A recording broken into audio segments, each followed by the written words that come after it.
నా హృదయపూర్వక నిండు స్తోత్రాలు చెల్లిస్తూ దేవుని సన్నిధికి మరి ప్రయాసపడి వచ్చిన ప్రతి సహోదరి సహోదరులకు తల్లిదండ్రులకు మరి అందరు కూడా క్రీస్తు ప్రభు నామన్న ప్రత్యేక వందనాలు శుభాలు తెలియపరుస్తూ వాక్య పరిచయలోకి వెళ్దాం, ప్రార్థన చేసుకుందాం. సకలాశీర్వాదాలకు కారణభూతుడు అయిన మా ప్రియ పరలోక తండ్రి, మీ ఘనమైన అతి శ్రేష్టమైన నామమునకు స్తోత్రాలు స్తుతులు చెల్లిస్తూ ఉన్నాం. గతించిన కాలమంతా మమ్మల్ని అందరినీ కాపాడి ఏదైనా మీ సన్నిధిలో ఉండే భాగ్యాన్ని మాకు అనుగ్రహించినందుకు కృతజ్ఞతలు చెల్లిస్తున్నాం నాయన. ఈ సమయం తండ్రి మరింతవరకు కీర్తనల ద్వారా, ప్రార్థనల ద్వారా, చదవబడిన వాక్యాల ద్వారా మిమ్మల్ని మహిమపరిచారు. వాక్య పరిచయంలోనికి మేము వెళుచుండగా ప్రభు మీ ఆత్మ సహాయమును కోరుచూ ఉన్నాం. మీ జ్ఞానమును మాకు అనుగ్రహించి మమ్మల్ని బలపరచమని యేసుక్రీస్తు వారి అతి శ్రేష్టమైన నామమున ఈ ప్రార్థన సమర్పించి వేడుకొనుచున్నాం మా ప్రియ పరలోకపు తండ్రి. ప్రభు నామాన మరొకసారి అందరికీ ప్రత్యేక వందనాలు తెలియజేస్తూ దేవుని యొక్క వర్తమానంలోనికి మనం వెళుతూ ఉన్నాం. మనసులందరినీ కూడా దేవుని యొక్క మాటల మీద శ్రద్ధ పెట్టాలని ప్రేమతో కోరుతూ ఉన్నాం. రాత్రికాలం ఒక విలువైన పాటను మనం విన్నాం. దేవుని యొక్క వాక్యమును చాలా జాగ్రత్తగా చూసుకోవాలి అన్నట్టు. అంటే గ్రంథం మన దగ్గర ఉందా అంటే సరిపోతుంది. గ్రంథం చూసుకున్నప్పుడు కూడా చాలా జాగ్రత్తలు వహించాలి. అలాగే నీవు దేవుని మందిరంలోకి వెళ్ళినప్పుడు నీ ప్రవర్తన ఇక నుంచి మరలా అంటే ఇది వాస్తవం సుమా, మీరు చేస్తే అది నిర్లక్ష్యం చేస్తే అది లెక్క మీరు దేవునికి అప్పచెప్పాలి. దేవుడిచ్చిన గ్రంథం ఉంది కనుక దేవుని సన్నిధికి వచ్చినప్పుడు ఆ మాటలో ఈ మాటలో కుశల ప్రశ్నలు ఇప్పుడు ఇవన్నీ ఇప్పుడు కాదు, అది ఎప్పుడు ప్రార్థన అయిపోయిన తర్వాత మాట్లాడుకోండి, ఎంతసేపు అయినా మాట్లాడుకోండి, తప్పులేదు. కానీ దేవుని సన్నిధికి వచ్చినప్పుడు అనవసరమైన బాటకానీలు వేసుకోకూడదు. ఇది దైవ సమయం దైవ సమయం కనుక మనం దైవ సన్నిధిలో ఉన్నామన్నది జ్ఞాపకం చేసుకోవాలి. ఎవరైనా వస్తే వారు కూర్చుంటారు, ఓకేనా, వారు వంక చూడవలసిన పని లేదు, ఓకేనా. మీరు దేవుని యొక్క మాటల మీద శ్రద్ధ పెట్టండి. ఏదైనా మాట్లాడుకోవాలంటే 12 అయిపోయిన తర్వాత మీ ఇష్టం, ఏమండి, మళ్ళీ ఆదివారం దాకా మాట్లాడుకోండి. భోజనాలు కలిపి చెయ్యండి, వండడానికి కూడా ఇక్కడ వసతులు ఉంటాయి. కానీ దేవుని యొక్క సమయంలో ఆ మాట ఈ మాట అసలు ఎట్టి పరిస్థితుల్లో రాకూడదు, ఓకేనా. అది రాత్రికాలం మనం నేర్చుకున్నాం అమ్మా, రైట్. ఇక దేవుని యొక్క వర్తమానంలోనికి మనం వెళుతూ ఉన్నాం. లోకసువార్త 2వ అధ్యాయంలో 10వ వచనాన్ని మనం చదువుకుని ఈ నెలలో ఎక్కువ చెప్పబడుతున్న మాట ఇది ఏమా, ఈ నెలలో ఎక్కువగా చెప్పబడుతున్న మాట ఇది. ఏది ఇప్పుడు చదువుతున్న మాట. అయితే ఆ దూత భయపడకుడి, ఇదిగో ప్రజలందరికీ కలగబోవు మహా సంతోషకరమైన సువార్తమానము నేను మీకు తెలియచేయుచున్నాను అన్నారు. ఎవరు? దేవదూత. ఎవరితో చెప్పాడు? అక్కడ పైన చదివితే 8వ వచనం, ఆ దేశంలో కొందరు గొర్రెల కాపరులు పొలములో ఉండి రాత్రి వేళ తమ మందను కాచుకునుచుండగా అప్పుడు దూత వారితో మాట్లాడాడు. అంటే ఇప్పుడు దూత గొర్రెల కాపరులతో చెప్పిన మాట ఇది. అయ్యా, గొర్రెల కాపరులతో చెప్పిన మాట ఇది. ఏ మాట చెప్తున్నాడో? భయపడకండి, ప్రజలందరికీ కలగబోవు మహా సంతోషకరమైన సువార్తమానము నేను మీకు తెలియచేయటానికి వచ్చాను అని దైవ గ్రంథం ఇక్కడ చెప్తూ ఉన్నాడు, దేవదూత చెప్తూ ఉన్నాడు. ఈ నెలలో ఈ ప్రాముఖ్యమైన వచనాన్ని తీసుకుని చాలామంది ముందుకి వెళ్తూ ఉన్నారు. కనుక దావీదు పట్టణమందు నేడు రక్షకుడు మీ కొరకు పుట్టి ఉన్నాడు, ఈయన ప్రభువైన క్రీస్తు అని చెప్పి దానికి మళ్ళీ ఆనవాళ్ళు చెప్పడం జరిగింది. ఆనవాళ్ళ ప్రకారంగా వారు వెళ్ళారు. వెళ్ళిన వారు ప్రభుని గణపరిచి వచ్చినట్లుగా మనకు ఆ యొక్క 2వ అధ్యాయంలో మనకు కనపడుతూ ఉంది. అయితే యేసు ప్రభు పుట్టినప్పుడు సువార్తమానం ఎవరికి వెళ్ళింది? ముందుగా అది మనకు కావాల్సింది. ముందుగా ఎవరికి వెళ్ళింది? అక్కడ దూత తన సువార్తమానాన్ని గొర్రెల కాపర్లకు వెళ్ళి చెప్పడం జరిగింది. ఎందుకు వెళ్ళవలసి వచ్చింది? ఆ సంగతి ప్రజానికని తెలియాలి, ఆ సంగతి లోకానికి తెలియాలి. యేసు ప్రభు పుడతాడన్న సంగతి ఎరిగిన వారు తూర్పు దేశపు జ్ఞానులు వచ్చి యూదుల రాజుగా పుట్టినవాడు ఎక్కడున్నాడని హేరోదుని అడగడానికి వచ్చారు నక్షత్రాన్ని బట్టి. ఓకేనా. ఇప్పుడు ఆయన పుట్టిన తర్వాత గొర్రెల కాపర్లకి సంగతి దేవదూత వెళ్ళి చెప్పాడు. ఆ తర్వాత వారు వచ్చి సంగతి చూసిన తర్వాత వారు ఇతరులకి చెప్పడం జరిగింది. అంటే క్రీస్తు ప్రభుని గురించి ప్రకటన లేదా సువార్త ప్రకటన అనేది చాలా ప్రాముఖ్యమైనది. దైవ గ్రంథంలో చాలా ప్రాముఖ్యమైనది. ఏది? ఆయన ప్రకటన గురించి చాలా ప్రాముఖ్యమైన విషయాన్ని చెప్తూ ఉన్నాడు. ఇంతకు ఆయన ప్రకటనలో ఏముందయ్యా అంటే ప్రజలందరికీ ఏం కలుగుతుంది? మహాసంతోషకరమైన మహాసంతోషం ఎందులో ఉందయ్యా అంటే సువార్తలో ఉంది అని చెప్తున్నాడు దేవదూత. ఈ సువార్త ఆయన పుట్టినప్పుడే కాదు, ఆయన పెరిగినప్పుడు చెప్పాడు, సువార్త పరిచర్యలో చెప్పాడు. అలాగే ఆయన రాకమునుపు కూడా ఈ సువార్త అనేది ప్రకటన జరుగుతూనే ఉంది. అయితే ఇక్కడ నా ఒక ప్రాముఖ్యమైన మాట ఏంటి అంటే ఈ యేసు ప్రభువారు ఆయన సమాధి చేయబడి తిరిగి లేచిన తర్వాత మార్కు సువార్త 16 అధ్యాయము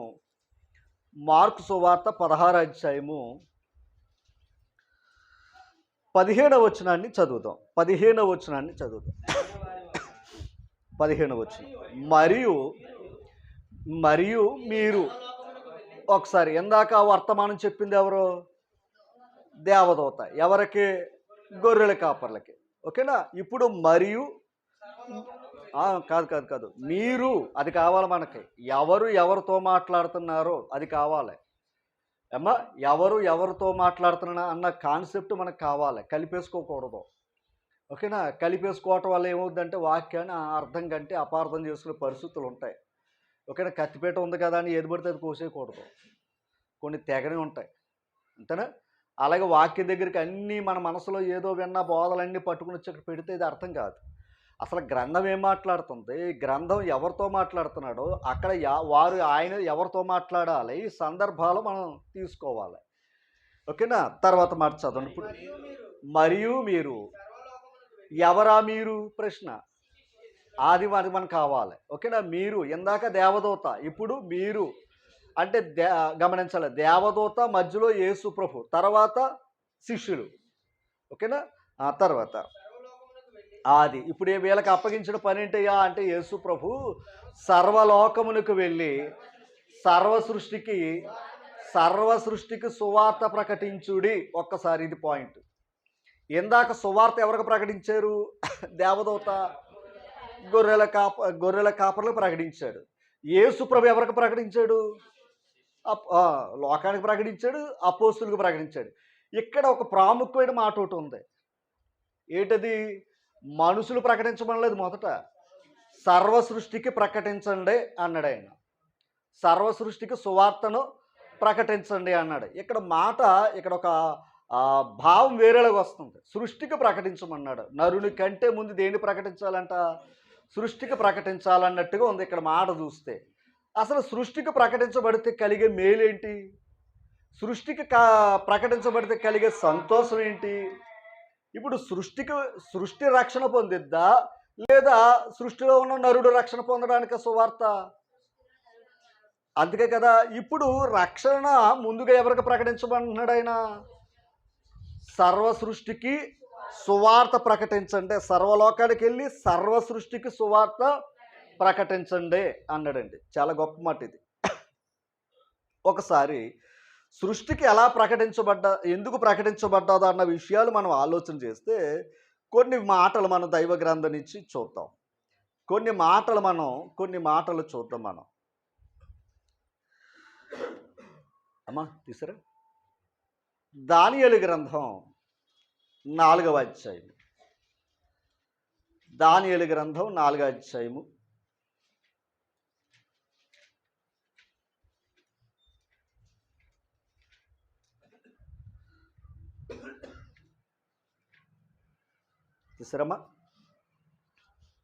4వ అధ్యాయంలో ఈ నెబుకద్నెజర్ రాజు గారికి ఒక కళ వచ్చిందంట.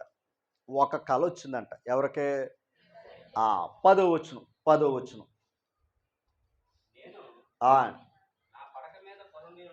ఎవరో నెబుకద్నెజర్ గారు నేను నా పడక మీద పరుండి ఉండగా నాకు ఈ దర్శనము కలిగిన, ఆయనకి ఏమొచ్చిందంటే ఓ దర్శనం వచ్చిందంట. తర్వాత నేను చూడగా ఆ భూమి మధ్యన మిగుల ఎత్తుగల ఒక చెట్టు కనపడెను. ఏం కనపడ్డదంట ఆయనకి? ఒక చెట్టు కనపడ్డదంట. ఆ తర్వాత కలబావులోకి, ఆ కలలో కిందకి వెళితే ఆ చెట్టు ఏమైందో తెలుసా? నరకబడ్డదంట. ఒక గొప్ప చెట్టు కనపడ్డదంట. ఆ గొప్ప చెట్టు ఏమైందంట? తర్వాత నరకబడ్డదంట. ఏంటి దీనికి కారణం అనుకుని ఆయన ఆ భావం గురించి ఎదురు చూస్తే దానియేలుని అడిగాడు. ఏమని? నాకు వచ్చిన కలబావు ఏంటయ్యా అని అడిగితే, ఒకసారి చూడండి 20 వచనం. తాము చూచిన చెట్టు వృద్ధి నొంది బ్రహ్మాండమైనదాయెను. తర్వాత దాని పైకొమ్మలు ఆకాశమునంటున్నంత ఎత్తుగా, దాని ఆకారము భూతలమంత విశాలముగా ఉండెను. ఇది చెప్తున్నాడు ఎవరో? దానియేలు గారు. ఇప్పుడు 22వ వచనం.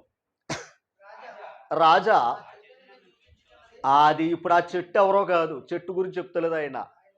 ఆ చెట్టు నిన్ను సూచిస్తుంది అంటే, రాజా ఆ చెట్టు నిన్ను సూచిస్తుంది అని చెప్పి, ఆ చెట్టు నిన్ను సూచిస్తుంది అని చెప్పాడు. అంటే ఇప్పుడు రాజు ఏమవుతున్నాడు? అదనమాట. రాజు ఏమవుతున్నాడు? ఆ చెట్టు అంత గొప్పగా ఎదిగిన ఆయన ఏమవ్వబోతున్నాడు? అది ఇప్పుడు దాని గురించి ఏమయ్యిందయ్యా అంటే 29వ వచనం. 12 నెలలు గడిచిన పిమ్మట అతడు తన రాజధానియగు బబులోను నగరమునందు సంచరించుచుండగా, అంటే ఆయనకి కల వచ్చింది. ఆ కలభావం చెప్పాడు ఎవరో? దానియేలు. అది ఎన్నాళ్ళకి? అది 12 నెలలు అంటే సంవత్సరానికి. ఆ సంవత్సరానికంట ఈ నెబుకద్నెజర్ ఏం చేశాడు? తన రాజధానిని చూసుకుంటూ, తన పట్టణాన్ని చూసుకుంటూ, తర్వాత 30 వచనం. రాజు, బబులోను ఈ మహా విశాల పట్టణము నా బల అధికారమును నా ప్రభావ ఘనతను కనపరచుటకై నా రాజధాని నగరమును నేను కట్టించినది కాదా? అంతే, అయిపోయింది. అర్థమైంది మీకు? నేను కాదా అని పదం వచ్చేసింది అక్కడ. మహారాజే, రాజులకు రాజే. ఎవరో? నెబుకద్నెజర్. రాజులకు రాజే, ప్రభులు ప్రభు అయిన. ఎందుకంటే ఈయన క్రింద రాజులు ఉన్నారు, ఈయన కింద ప్రభుత్వాలు ఉన్నాయి. అందుకు రాజులకు రాజు, ప్రభులకు ప్రభు అనే మాట ఎవరికి వర్తించిందయ్యా అంటే నెబుకద్నెజర్ వర్తించింది. ఓకేనా? ఇప్పుడు ఈ నెబుకద్నెజర్ కూడా రాజు, ఇంకో ఆయన ఉన్నాడు, పరలోకపు రాజు. ఓకేనా? ఆయన క్రీస్తు ప్రభు రాజు. అయితే ఇక్కడ ఈ మాట చెప్పాడు. తర్వాత చూడండి 31. కాదా అని తనలో తాను అనుకునేను. ఎవరో? రాజుగారు. తర్వాత రాజు నోట ఈ మాట ఉండగా ఆకాశము నుండి ఒక శబ్దము వచ్చెను. ఏదనగా, రాజగు నెబుకద్నెజరు, ఇదే నీకు ప్రకటన, నీ రాజ్యము. అంతే. ఓకేనా? ఇప్పుడు మరలా ప్రకటన వచ్చింది. ఏంటి ఆ ప్రకటన? నీ రాజ్యము నీ యొద్ద నుండి తొలగిపోతుంది. నీ రాజ్యము నీ యొద్ద నుండి తొలగిపోతుంది. ఇందాక కళ ఏంటి? చెట్టు మొదలు తీయలేదండి ఆయన. ఏమన్నాడో? నరకబడి అన్నాడా? అంటే ఇప్పుడు ఏమైంది అంటే, ఇప్పుడు ఎంత కాలానికి పట్టింది? అది సంవత్సరానికి పట్టింది. గమనించాలి, సంవత్సర కాలానికి అది ఏమైంది? జరిగింది. ఓకేనా? సంవత్సర కాలానికి అది ఏమైంది? జరిగింది. అంటే ఇప్పుడు దేవుని మాట ప్రకటన జరగాలంటే ఏది అవసరమై ఉంది? కాలం అవసరమై ఉంది. అర్థమైంది మీకు? ఏదైనా ముందు ఏది జరగాలి? ఇప్పుడు నీకు ఈ భావం, ఈ కళ వచ్చింది, ఆ చెట్టు నరకబడుతుంది అని చెప్పాడు. దానికి ఎంతకాలం పట్టింది? సంవత్సరం పట్టింది. ఓకేనా? సంవత్సరం పట్టింది. తర్వాత ఇర్మియా గ్రంథం.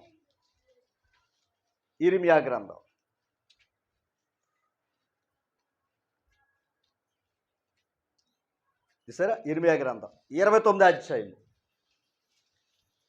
10వ వచనం. ఒక్కసారి అమ్మా, అలాగే ఒక మాట. 26వ అధ్యాయం 12వ వచనం చదవండి.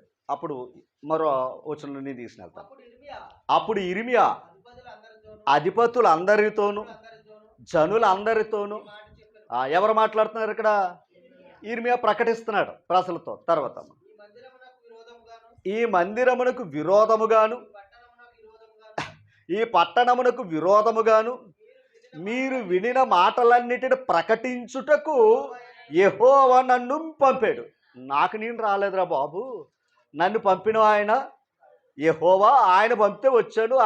ఆయన పంపి ఏం చెప్తున్నాడో, ఏమంటున్నాడు? ఇర్మియా వచ్చి ప్రకటన ఏంటి? యెరూషలేము పట్టణం నాశనం అవుతుంది, యెరూషలేములో ఉన్న మందిరం నాశనం అవుతుందని చెప్తున్నాడు ఆయన. అన్నాడా లేదా? అది ప్రకటన కదా? ప్రకటనే. 29వ అధ్యాయం ఇప్పుడు చదువుతాం. 29వ అధ్యాయము తీసారా? 10వ వచనం. అది ఆయన ప్రకటించాడు కదా, సమయం గురించి చెప్తున్నాడు ఇక్కడ. యెహోవా ఈ ఆజ్ఞ ఇచ్చుచున్నాడు, బబులోను రాజ్యమునకు. అంటే మీరు ఎక్కడికి వెళ్ళిపోతారు? బబులోను రాజ్యానికి వెళతారు. ఇప్పుడు చూడండి, 70 సంవత్సరములు గతించిన తరువాతనే మిమ్మును గూర్చి నేను పలికిన శుభవార్త నెరవేర్చి మరల ఈ స్థలానికి మిమ్మల్ని తిరిగి రప్పించినట్లు నేను మిమ్మల్ని దర్శిస్తాను. అంటే ఇప్పుడు ఇర్మియా ద్వారా చెప్పబడిన మాట ఎంతకాలం తర్వాత నెరవేర్చబడాలి? అది నేను అంటే ఇప్పుడు 70 సంవత్సరాలు కూడా దేని బట్టి వచ్చింది? అది నేను అంటుంటా. దేవుడు సర్వ సృష్టికి ఎందుకు బోధించమన్నాడో కొంచెం అర్థమవుతే ఇప్పుడు మన ఈ పాఠం అంతా అర్థమవుతుంది అమ్మా. ఓకేనా? రైట్. ఇందాక దానియేలు గ్రంథంలో దానియేలు గ్రంథంలో సంవత్సరం. ఇప్పుడు ఇర్మియా గారి ద్వారా చెప్పబడిన మాట 70 సంవత్సరములు. అంటే ఇప్పుడు దేవుని మాటకే కాలానికి కలెక్షన్ ఉందా లేదా? అది కావాలి మనకి. యోనా గ్రంథం 1వ అధ్యాయము 2వ వచనం. చూడండి, నినివే పట్టణస్థుల దోషము నా దృష్టికి ఎలాగుందంట? ఘోరంగా ఉంది. ఏది దోషం?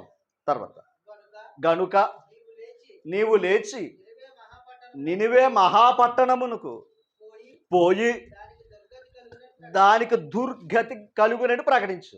ఏమని చెప్పమన్నాడు? వెళ్ళి ఈ పట్టణం నాశనం అవుతుంది, దీనికి దుర్గతి కలుగుతుందని చెప్పమన్నాడంట. ఎవరినే?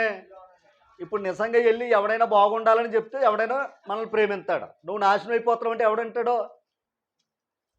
అమ్మా నువ్వు ఏమనుకోవద్దు. మనం ఎవరైనా బలహీనంగా ఉన్నామని అనుకోండి, అయ్యా ఇది తినొద్దంటే వాళ్ళ కోపం పడతారు. ఇది తింటే నీకు కలిగే నష్టం అని చెప్తున్నావు అనుకోండి, వారికి ఎలాగుంటుంది? మనకి ఏంటి నేను నష్టపోవాలని చూస్తున్నావా అంటారు. ఇది మేలు కోరి చెప్పే మాట కూడా. అలాంటిది ఒక పట్టణానికి వెళ్ళి ఆ పట్టణంలో ఉన్న రాజుకి ప్రజలకి ఏం చెప్పమన్నాడు దేవుడు?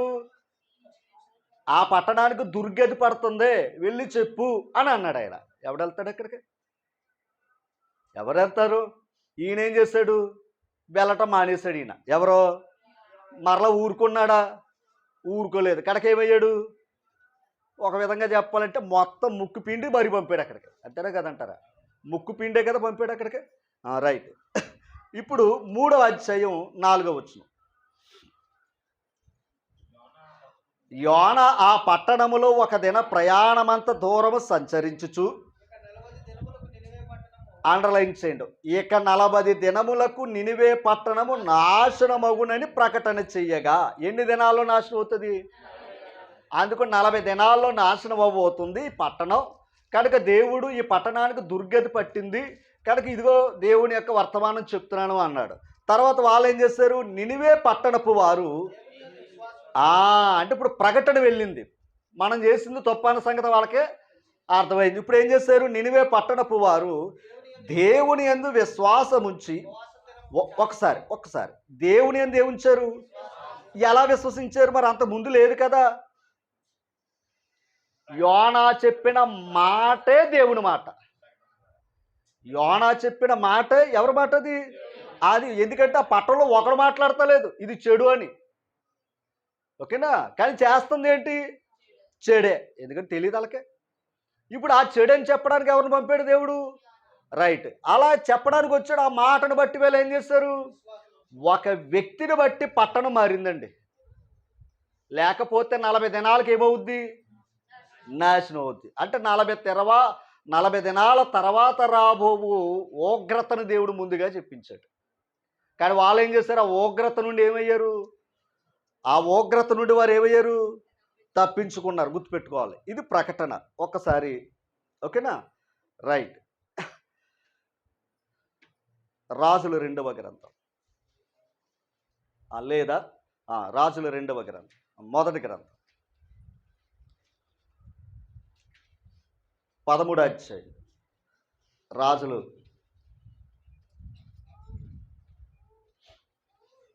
చూసారమ్మా? 13వ అధ్యాయం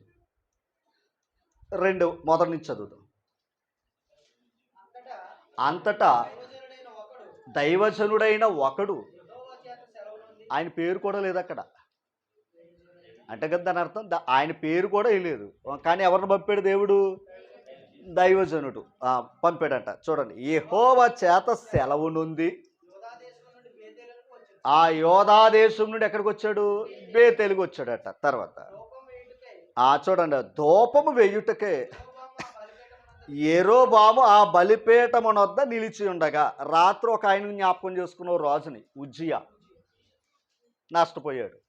ఇప్పుడు ఈయన కూడా ఏం చేశాడు? ఈ యెరోబాము కూడా ఏం చేశాడు? ధూపం వేయడానికి ఎక్కాడట. అది దేవునికి కోపం వచ్చింది. ఇప్పుడు ఒక దైవజనుడిని పంపాడట యెరోబాము దగ్గరికి. ఆ దైవజనుడు ఎవరాజ్ఞ? యెహోవా ఆజ్ఞ చేత ఆ బలిపీఠమునకు ఇప్పుడు దేనికి ప్రకటించమన్నాడు? యెరోబాము కాదు, బలిపీఠానికి ప్రకటించమన్నాడు. అంతేనండి. నువ్వు వెళ్ళి బలిపీఠానికి మాట ప్రకటన చెయ్యి. ఎందుకంటే ఆ బలిపీఠం ఏమైంది? అన్యత అయింది. ఓకేనా? దేవుడు కోరినట్టుగా ఆ బలిపీఠం లేదు అక్కడ. ఓకేనా? అన్యత అయింది. ఎందుకంటే ఆ బలిపీఠం దైవానికి వ్యతిరేకమైంది. ఎందుకో తెలుసా? ఆ బలిపీఠం మీద ఏం చేశారో తెలుసా? సామాన్య జనులు దాన్ని అర్పణించారంట. అది దేవుని కోపం వచ్చింది. ఇప్పుడు దైవజనుడిని పంపాడు. ఇప్పుడు ఎవరికి ప్రకటించమన్నాడో? మనుషులకు కాదు, అక్కడ బలిపీఠమునకు ప్రకటన చేసి, బలిపీఠమా అలా యెరోబామా అని అన్నాలి అక్కడ. అంతే కదా? తప్పు చేసింది ఎవరు అక్కడ? అది అంటే ఇప్పుడు ఏమన్నాడు? ఆ బలిపీఠానికి ప్రకటన చేసి, బలిపీఠమా యెహోవా సెలవిచ్చినదేమనగా, దావీదు సంతతిలో యోషియా అని ఒక శిశువు పుట్టును. ఎవరి సంతతిలో వస్తాడంటే యోషియా అనే రాజు. రాత్రి కూడా నేర్చుకున్నాం. ఏం చేశాడు యోషియా? గ్రంథాన్ని ఏం చేశారు? గ్రంథాన్ని ఏం చేశారు? నిర్లక్ష్యం చేశారు. మరలా గ్రంథం దొరికిన తర్వాత ఈ బట్టలు చింపుకున్నాడు. ఈయనే బట్టలు చింపుకుని ఏం చేశాడు? మళ్ళా దేవునికి ఇష్టమైన కార్యాన్ని జరగడానికి ఆయన ఏర్పాటు చేసుకున్నాడు. ఇప్పుడు ఈయన పుడతాడు. అప్పటికి ఇంకా పుట్టలేదు ఈయన. ఎవరో ఆల్రెడీ పేరెట్టేసాడు అక్కడ. ఓకేనా? ఇప్పుడు యెరోబాము గారికి ఇప్పుడు చదువుతున్నామే వచ్చును, బలిపీఠమా ప్రకటన చెయ్యని చదువుతున్నామే వచ్చును. ఆయన ఎవరు పుడతాడంట? దావీదు సంతతిలో యోషియా అనే ఒక శిశువు పుట్టెను. నీ మీద ధూపం వేసిన ఉన్నత స్థలం యొక్క యాజకులను అతడు నీ మీద అర్పించును. అతడు మనుష్య శల్యమును నీ మీద, దాని అర్థం ఏంటంటే చనిపోయిన శవం యొక్క ఎముకలు తీసి నీ బలిపీఠం దగ్గర ఏం చేస్తాడో? కాలించి నీ బలిపీఠాన్ని ఏం చేస్తాడో? నాశనం చేస్తాడని చెప్పాడు. ఎవరికే? బలిపీఠానికి. అసలు బలిపీఠం ఎవరికి అర్పించవాలా? దేవుడికి ఇవ్వాలి. కానీ ఇప్పుడు బలిపీఠం ఎవరికి అర్పించబడుతుంది? బేతేలు ఆల్రెడీ ఏం చేశాడు? ఆయన 2 దూడలు చేశాడు కదా. బేతేలులో ఒకటి, దానిలో ఒకటి ఇట్టాడు కదా. యెరోబాము పెట్టాడా లేదా? ఆ పైన అధ్యాయం అది. అంటే ఇప్పుడు ఏం చేశాడు? దైవం దగ్గరికి వెళ్లకుండా సొంత బలిపీఠాలు. ఓకేనా? ఇప్పుడు ఆ బలిపీఠం మీద కూడా ప్రజలు ఏమి ఇవ్వాలి? కానీ దేవునికి ఇస్తలేదు. వాళ్ళు ఎవరికి ఇస్తున్నారు? లోకానికి ఇస్తున్నారు. ఇప్పుడు ఆ బలిపీఠం ఏం చేయబోతాడంటే యోషియా రాజు వచ్చి మొత్తం దాన్ని నాశనం చేస్తాడు. వాటి మీద ఏం చేస్తాడో తెలుసా? మనుషుల శవాలను కాల్స్తాడు అన్నాడు. దాని అర్థం ఏంటి? శవాలు కాల్స్తాడని దాని అర్థం దాని విలువ ఉంటుందా? విలువ ఉండదు. అంటే దాన్ని అలా నాశనం చేస్తాడని చెప్పాడు. అలా యోషియా రాజు వచ్చాడు. అలాగే ఏం చేశాడు? దాన్ని నాశనము చేశాడు. మీకు డౌట్ ఉంటే రాజుల 2వ గ్రంథం 23:15 చదువుకోండి. సమయం నాకు లేదు ఇక్కడ. అంటే ఇది జరిగింది అక్కడ. ఎక్కడ? రాజుల 2వ గ్రంథం 23:15. ఇక్కడ ప్రవచనం కదా, అక్కడ నెరవేర్పు. ఎక్కడ నెరవేర్పు? యోషే గారు ఈ వచ్చిన తర్వాత ఆయన రాజుగా పరిపాలన చేసినప్పుడు ఆ కార్యాన్ని జరిగించాడు. ఇప్పుడు చదువుతున్నామే, ఏది బలిపీఠం అనే ప్రకటన జరిగింది కదా, యోషే వచ్చాడే, మధ్యలో కాలం ఎంత? 300 సంవత్సరాల చరిత్ర. అంటే ఇప్పుడు ప్రకటన ఎంత ఎంత ఎలా ఉంది? 2 మాటల కింద ఉంది ప్రకటన. ఎంత కాలానికి చెప్పాడు ఆయన? ఇప్పుడు 300 సంవత్సరాల తర్వాత ఎవరు రావాలి చెప్పాలి. ఇప్పుడు ఆయన రావాలంటే కాలం ఏమవ్వాలి? తిరగాలి. అండి తిరగాల తిరగకూడదా? ప్రతీది కూడా ఈ మాట ఎందుకు చెప్తున్నాడు జాగ్రత్తగా ఉన్నాడు, ఇంకా చెప్తాను మీకు. సరే, ఇంకా ఆదాము కూడా ఏం చేశాడు? చూద్దాం. పేతురు రాసిన పత్రికలో 2వ పత్రికలో, పేతురు రాసిన 2వ పత్రికలో 2వ అధ్యాయము 5వ వచనం తీసారా? చదువురా. ఎవరో? నోవహు. మరియు ఆయన పూర్వకాలమందున్న లోకమును, ఆ లోకంలో వారిని కూడా విడిచిపెట్టక, అక్కడ ఏమన్నారంట? భక్తిహీనుల సమూహము మీదకి జలప్రళయమును రప్పించినప్పుడు. పాయింట్, భక్తిహీనుల మీదకి ఏదొచ్చిందంట? ఇందాక నినివే పట్టణానికి ఏమొస్తుందని చెప్పాడు, కానీ ప్రకటన వెళ్ళిన తర్వాత వారు మారు మనసు పొందారు కనుక రక్షించబడ్డారు. అలాగే భక్తిహీనుల మీద కూడా నోవాహు ఏం చేశాడంట? దేవుడు ఏం చేశాడంట? జలప్రళయాన్ని రప్పించాడంట. తర్వాత ఈ మాట చాలా గొప్పది. నీతిని ప్రకటించిన నోవాహుడు మరి 7 కాపాడాడు. అంటే ఇప్పుడు ఆ నీతి, ఓకేనా, ఆ నీతి నోవాహును కాపాడింది, నోవాహుతో పాటు 7 కాపాడింది. ఇప్పుడు నీతిని ప్రకటించాడనే మాట ఉంది కదా. అసలు నోవాహుతో దేవుని యొక్క ఒప్పందం ఏంటి? వాడకట్టు, అంతేనా? నీకు నీ కుటుంబం కొరకు వాడగట్టు అన్నాడు. ఇప్పుడు వాడ కడుతున్నప్పుడు ఈయన ఏం చేశాడో తెలుసా? యెషయా గ్రంథం కీర్తన గ్రంథం 45:9. కీర్తన గ్రంథం ఒకసారి తీసారా అమ్మా? చదువునా. నా పెదవులు మూసుకొనక మహాసమాజములో నీతి సువార్తను నేను ప్రకటించి ఉన్నానని నేనంటిని. చాలు. ఏం ప్రకటించాడట? ఎక్కడ? ఒక మాట. అంటే నోవాహు గారు ప్రకటించింది ఏది? నీతి కాదు, నీతి సువార్త. అసలు సువార్త ప్రకటించవలసిన పని ఏంటి? తన ఇంటి వారికి ప్రకటించక్కర్లేదు కదా, తన ఇంటి వారికి ప్రకటించవలసిన పని లేదు కదా. వాడగట్టుకుంటున్నాడు. వాడగట్టినప్పుడు ఆయనదే కనుక ఆయన కుటుంబం అంతా అందులోకి వస్తుంది కదా, ఆయన అయినప్పుడు. అమ్మా, అయితే ఈ వాడగట్టినప్పుడు ఆయన చేసిన పని ఏంటో తెలుసా? వాడ కడుతూ నీతిని ఏం చేస్తున్నాడో ప్రకటిస్తున్నాడు. వాడను కడుతూ ఏం చేస్తున్నాడు? నీతిని ప్రకటిస్తున్నాడు. ప్రకటించమన్నాడా లేదా? ప్రకటించమన్నాడు. ఎవరికే? లోకానికి ప్రకటించాడు. ఏంటది? నీతి సువార్త ప్రకటించాడట. ఎన్నాలో తెలుసా?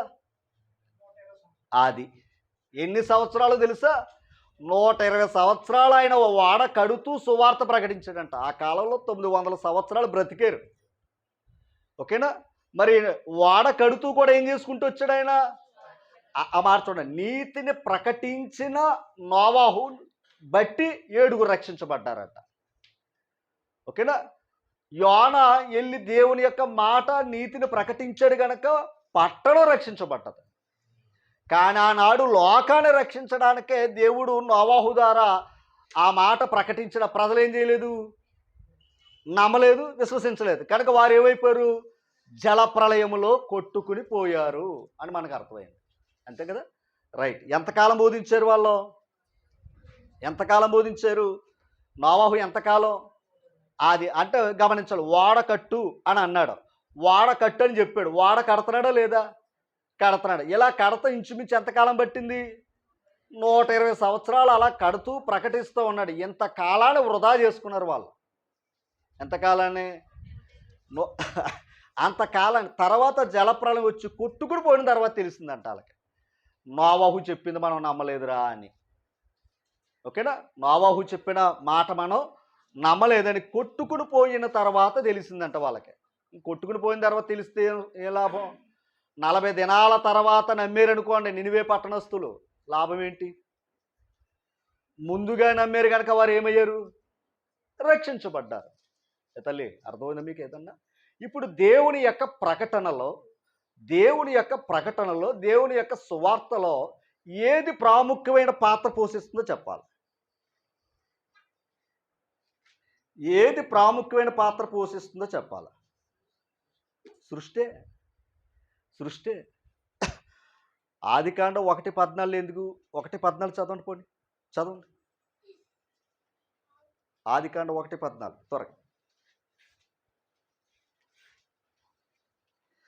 దేవుడు పగటి, ఆదికాండం కూడా తెలియటే మరి అది దేవుడు పగటిని రాత్రిని వేరుపరుచునట్లు ఆకాశ విశాలమందు జ్యోతులను కలుగునుగాక అనియు, చూడండి, అవి సూచనలను కాలములను, అది ఇవన్నీ సూర్యుడు చంద్రుడు నక్షత్రాలు ఇవన్నీ ఏంటి?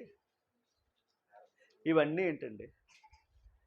అక్కడ చెప్పాడు కాలము. ఎవరికే? ఆయనకి కాదు, భూమి మీద నివసించే వారికి కాలం చెప్పటానికే, భూమి మీద బ్రతుకుతున్న వారికి కాలం చెప్పటానికే. అమ్మా, కాలం ఎవరికి కావాలి? ఆయనకి అక్కర్లేదు. కాలములు సమయములు ఆయన చేతుల్లోనే ఉన్నాయి. ఎవరి చేతుల్లో? మనకు కావాలి కాలాలు సమయాలు. ఇప్పుడు ఈ కాలము ఈ సమయం ఎలా వచ్చినాయి? సూర్యుడు చంద్రుడు నక్షత్రాన్ని బట్టి. ఒక మాట, రేపొద్దున జనవరి 1కి మళ్ళీ ఏం కావాలి మనకి? కొత్త క్యాలెండర్ కావాలి. పాత క్యాలెండర్ పని అవ్వదంటారా? పని అవ్వదు. ఎందుకని? అయిపోయింది కాబట్టి. అయిపోయిన తర్వాత పని ఏమి మనకే ఆకల. అవ్వబోతుంది కావాలి మనకి, అంతేనండి. జరగబోతుంది మనకే కావాలి, మంచిదే. అసలు క్యాలెండర్ లేదనుకోండి, మరి మనుషుల పరిస్థితి ఏంటి? మనం పెట్టే క్యాలెండర్ ఓ 4,500 అవుతుంది, లేదా ఒక 5,000 అవుతుంది. ఏది? క్యాలెండర్. ఓకేనా? మనం పెట్టినా పెట్టకపోయినా దేవుడు ఆల్రెడీ మనం ఈ లోకానికి రాకమునిపే క్యాలెండర్ పెట్టాడు. ఎక్కడ? సృష్టే క్యాలెండర్. అర్థమైందా? మరి అదేంటంటే మాకు అంత జ్ఞానం లేదు కదా అంటే, ఒక్కటే దానికి చిన్న ఉదాహరణ. ఏది? ఈ రోజులు మనకు తెలియదు అనుకోండి. అమావాస్య పౌర్ణమి అది లెక్క. ప్రారంభంలో ఏది లెక్క? అమావాస్య వచ్చిందంటే పౌర్ణమికి ఇంకో 15 రోజులు ఉందరా లెక్కెట్టుకున్నారు. ఎందుకని? ఉదయము కొన్ని గంటలు, సాయంకాలం కొన్ని గంటలు, అంతే కదా. మనకు బాగా అందరికి అర్థమైంది ఏంటి? స్కూల్కి వెళ్ళాడు చదువుకోకపోయినా రేపు వస్తానరా అంటాడు ఇవాళ. అంటే రేపు రావాలంటే రాత్రి గడవాలి, అంతేనా? రాత్రి గడితే కానీ రేపు అనే రోజు, అంటే చీకటి వస్తే కానీ ఉదయం అనే రోజు వీడికి ఆల్రెడీ ఇప్పుడు తెలిసిపోయింది. అంగన్వాడిలోకి వెళ్ళినప్పుడే తెలిసిపోయింది వీడికి. ఏది? రేపు వస్తావా అమ్మా అన్నది అనుకోండి, రేపు గుడ్డితో వస్తానంటది. ఎందుకని? రేపు అనేది ఆటోమేటిక్గా బుర్రలోకి వెళ్ళిపోయింది. అది అమ్మా కాదంటారా? ఆ తర్వాత కొంచెం సంవత్సరం అయిందనుకోండి, క్యాలెండర్ చూసుకుంటుంది, నా పుట్టినరోజు 1 తారీఖు అని. చూసుకోదా? అంటే ఎదిగే కొలది ఏమవుతున్నావు? ఇప్పుడు ఇవన్నీ కూడా ఎవరికి ఎట్టాడైనా? మనకు కాలం తెలియటానికి ఈ సృష్టే క్యాలెండర్. అమ్మా ఓకేనా? కీర్తన గ్రంథం 147వ కీర్తన 15వ వచనాన్ని చదువుతాం. చదవండి. భూమికి ఆజ్ఞ ఇచ్చువాడు. అది భూమికి ఏమిస్తున్నాడంట? ఇప్పుడు మన అందరు తెలిసింది ఏంటి? భూమి ఏమవుతుంది? ఆ పాయింట్. భూమి ఏమవుతుంది? తన చుట్టూ తానేమవుతుంది అంటే తిరుగు అనడానికి ఆజ్ఞ ఇచ్చాడే లేదైనా. ఇప్పుడు గడియారం తిరగాలంటే మనం బ్యాటరీ పెట్టాలి, అంతే కదనా? గడియారం తిరగాలంటే మనం ఏం చేయాలి? దానికి బ్యాటరీ పెట్టాలి. ఇది మన జ్ఞానం. బ్యాటరీ అయిపోతే ఆగిపోతుంది. కానీ ఏనాడైనా భూమి ఆగిపోయిందా? ఆగిపోతే మనం ఆగిపోతాం. సరిగ్గా 31వ తారీఖు నాడు కానీ ఆగిపోయింది అనుకోండి, పెన్షను అంతేనా? పోనీ 1వ తారీఖు వచ్చింది అనుకోండి, ఇంట్రెస్ట్లు, ఈఎంఐలు, ఎన్ని ఉన్నాయి గొడవ. అంటే ఇది ఆగిపోయిందంటే మొత్తం వ్యవస్థే ఆగిపోతుంది. అంటే ఇప్పుడు మనుషులందరూ దేని మీద ఏది ప్రాముఖ్యత తెలుసా అండి? టైం చాలా విలువైంది. అందుకే సమయమును పోనీయక. అది పోతే రాదు. అది పోగొట్టుకున్నావా మళ్ళీ మన జీవితంలో ఎందుకంటే ఇంకో సృష్టి లేదు, మళ్ళా టయానికి ఏది రాదు. ఓకేనా? అందుకు సమయమును పోకుండా చూసుకోవాల్సిన బాధ్యత జ్ఞానం కలిగిన వారికి. అదే కదా అంటాడు ఎఫెసీ పత్రిక. రైట్, ఇప్పుడు చదవండి. భూమి, ఇది మన అందరికీ తెలిసిందే. భూమికి ఆజ్ఞ ఇచ్చేవాడు. ఇప్పుడు ఆ భూమి తన పని ఏం చేస్తుంది? కాదు, ఆజ్ఞ ఇస్తే ఏం చేస్తుంది? అలా ఉంటుందా? లేదు. భూమి తన చుట్టూ తాను ఏమవుతుంది? తిరిగింది కనుక తన చుట్టూ తాను తిరగటం వల్ల ఏమైంది? ఒకరోజు. అంతేనా? అంతేనా? ఒకసారి మాట్లాడేసుకుందాం. ఎప్పుడో చదువుకున్నాయి. భూమి తన చుట్టూ తాను తిరగటం ఒకరోజు వచ్చింది. అలాగే భూమి చంద్రుడు చుట్టూ తిరగటం వల్ల నెల. అదే భూమి సూర్యుని చుట్టూ తిరిగి వస్తే అంటే ఇప్పుడు భూమికి ఆజ్ఞ ఎందుకు ఇచ్చాడు?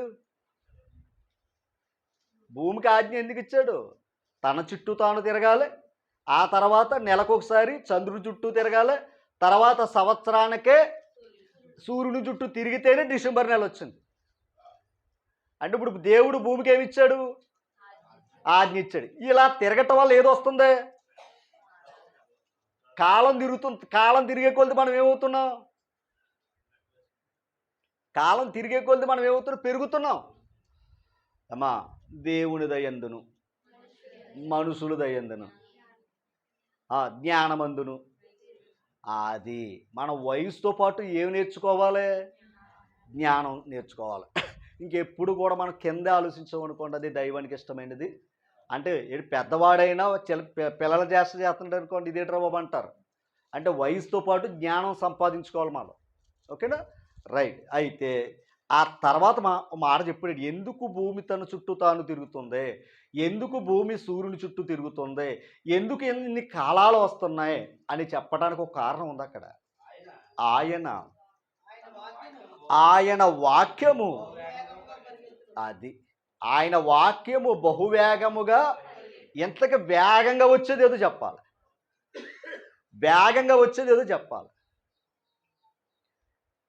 భూమి చాలా వేగంగా తిరుగుతుందా లేదా మనకు తెలదాం, కానీ తిరుగుతుంది.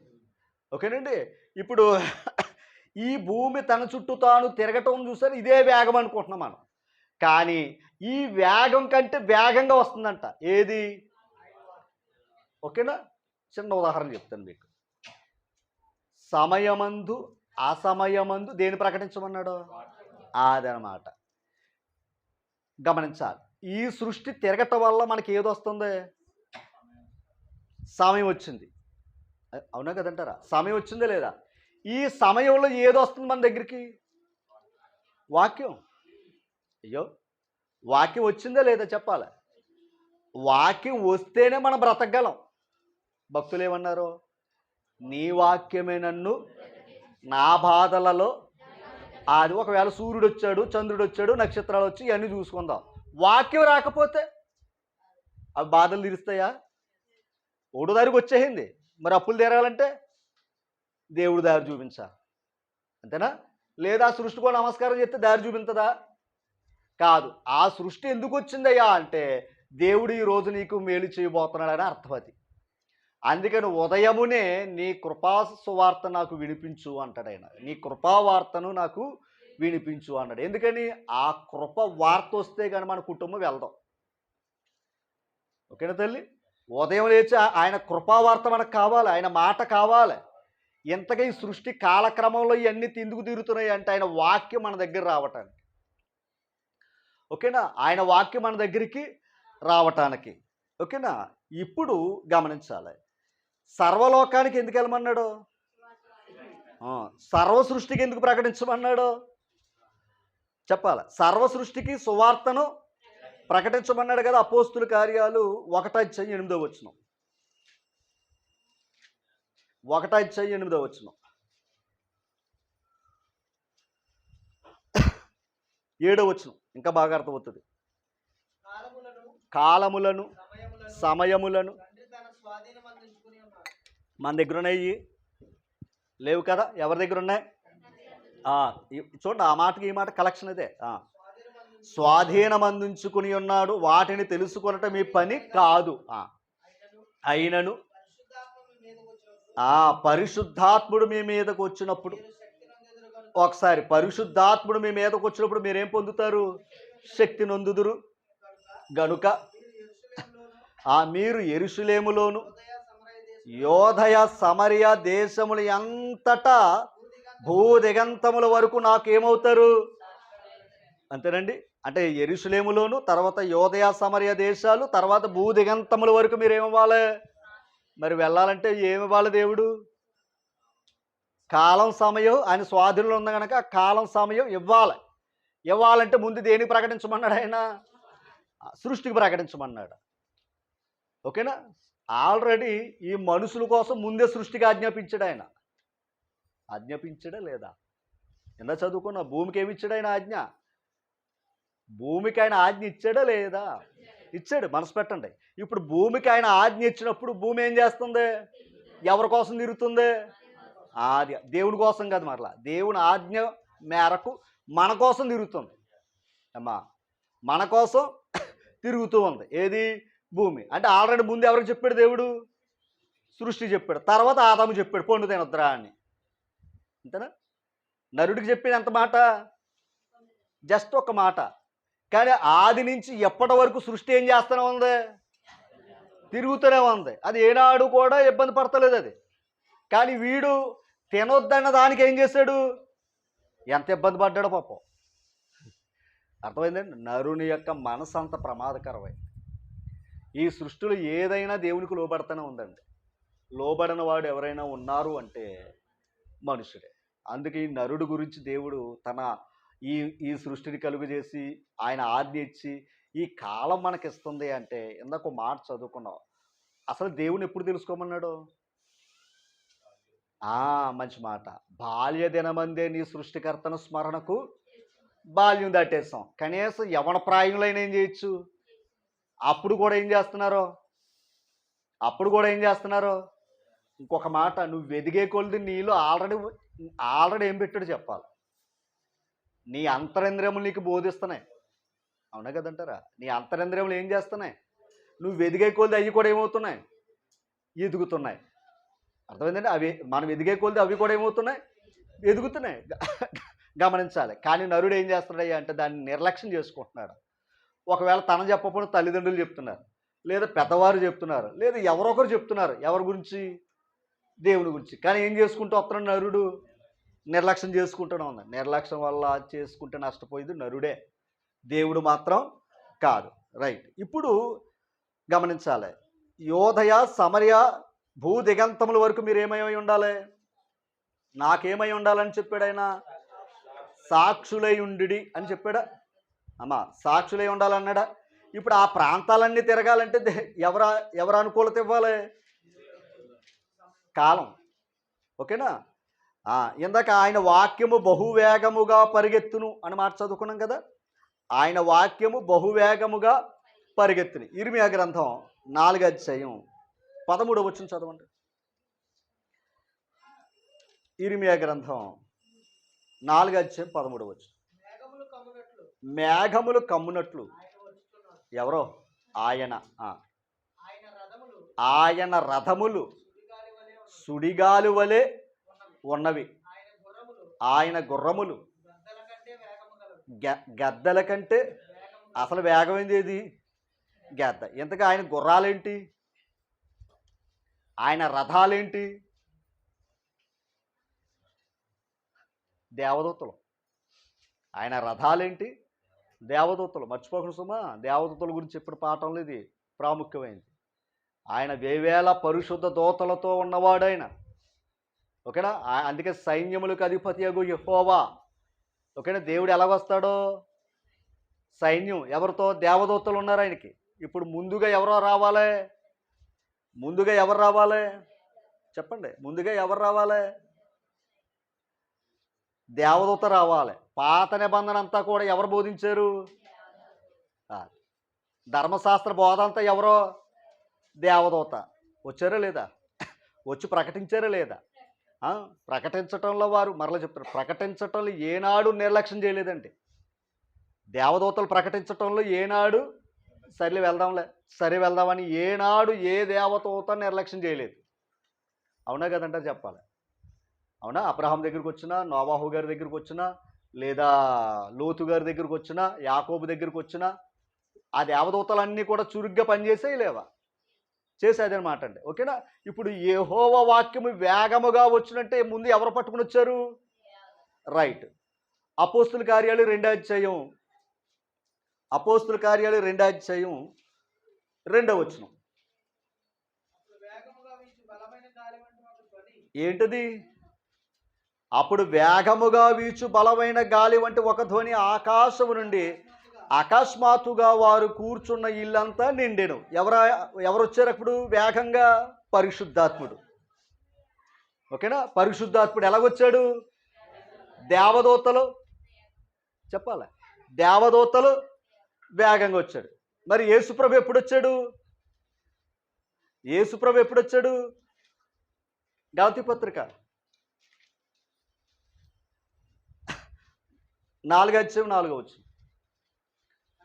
అయితే ఈ మాట వినాలి. అయితే కాలము పరిపూర్ణమైనప్పుడు దేవుడు తన కుమారుణ్ణి పంపాడా లేదా? అంటే కాలం ఇవ్వాలి, పరిపూర్ణం అవ్వాలి. అప్పుడు దేవుడు తన కుమారుని లోకానికి పంపాడు. చాలా జాగ్రత్త. ఆయన రాక మునుపు ఎవరున్నారు? దేవదూతలు ఉన్నారు. ఆయన వచ్చిన తర్వాత జాగ్రత్తగా వినాలి. ఆయన వచ్చిన తర్వాత మార్కు సువార్త మొదట అధ్యాయం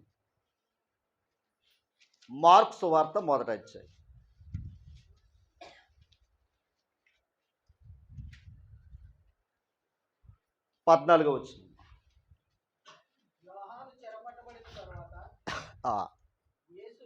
యేసు ప్రభు మాట్లాడుతూ అది కాలం ఏమైందంట? ఏ కాలం?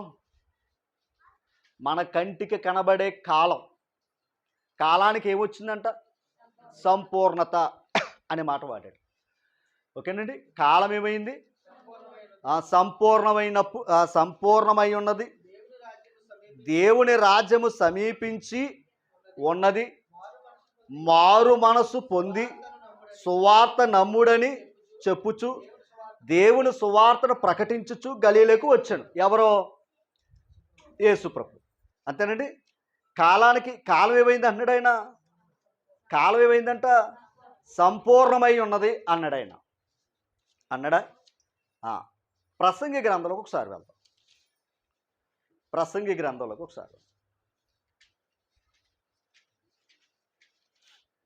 1వ అధ్యాయము 9వ వచనం.